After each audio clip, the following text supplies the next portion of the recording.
नमस्कार, मैं विद्याशंकर तिवारी हूं। इंडिया न्यूज़ के डिजिटल चैनल इन खबर के लिए एक तरफ एग्जिट पोल का शोर है, उसको लेकर के सत्ता पक्ष का रिएक्शन कुछ और है और विपक्ष का कुछ और।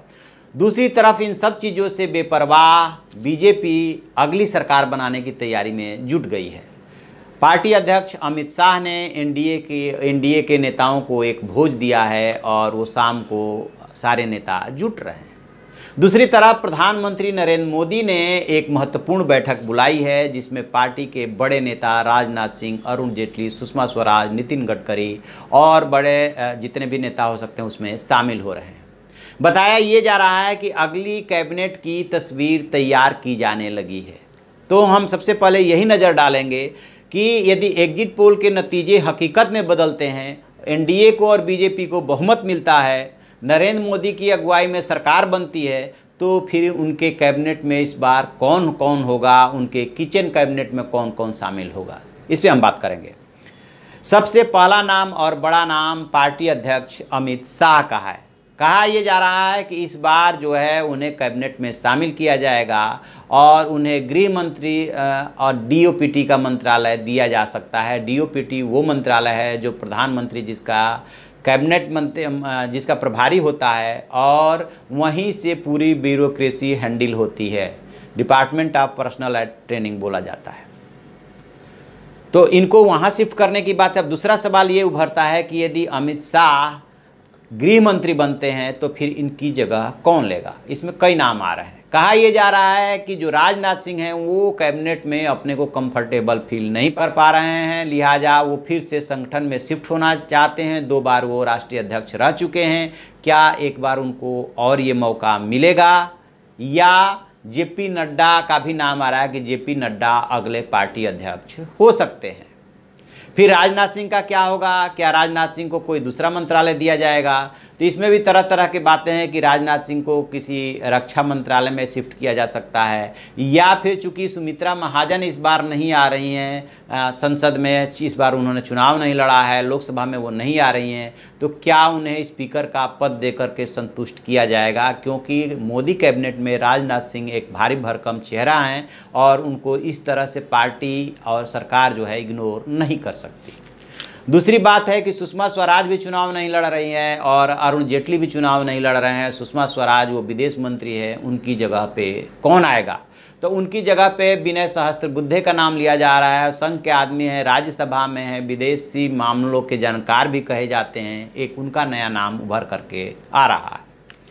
तीसरी बात यह है कि इस बार वित्त मंत्रालय कौन संभालेगा, क्योंकि अरुण जेटली जो इस समय वित्त मंत्री हैं उनकी तबीयत खराब रहती है। बीच बीच में पीयूष गोयल जो रेल मंत्री हैं उनको चार्ज दिया गया, उन दोनों के बीच में मतभेद की भी खबरें आई। लिहाजा इस बार ये माना जा रहा है कि अरुण जेटली वित्त मंत्री नहीं होंगे, तबीयत का हवाला दे करके या तो वो कैबिनेट में शामिल नहीं होंगे, और यदि किसी वजह से कैबिनेट में शामिल करना पड़ता है तो फिर उनको कोई दूसरा मंत्रालय मिलेगा। वित्त मंत्री के रूप में पहली पसंद पीयूष गोयल हैं, ऐसा बताया जा रहा है। इसके अलावा अब बात सबसे ज़्यादा जो है जो संघ के नज़दीकी हैं नितिन गडकरी, उनको लेकर के हो रही है। आपने सुना होगा, देखा होगा, जाना होगा कि बीच बीच में ये भी बात चलती रही है कि यदि एनडीए को और बीजेपी को बहुमत नहीं मिलता है और दलों के सहयोग लेना पड़ता है तो नितिन गडकरी प्रधानमंत्री हो सकते हैं। बाद में उनका स्पष्टीकरण भी आया।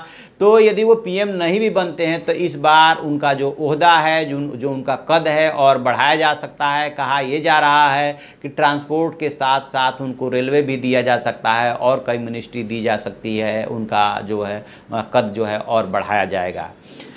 इसके अलावा जो यंगस्टर्स की टीम है, जो प्रधानमंत्री नरेंद्र मोदी के पसंदीदा लोग हैं, उसमें जो है पीयूष गोयल हैं, उसमें जो है धर्मेंद्र प्रधान हैं और जो है इसी तरह के जो नए चेहरे हैं वो हैं। और अब की बार जो पुरी से चुनाव लड़ रहे हैं संबित पात्रा, वो भी तेज तर्रार माने जाते हैं।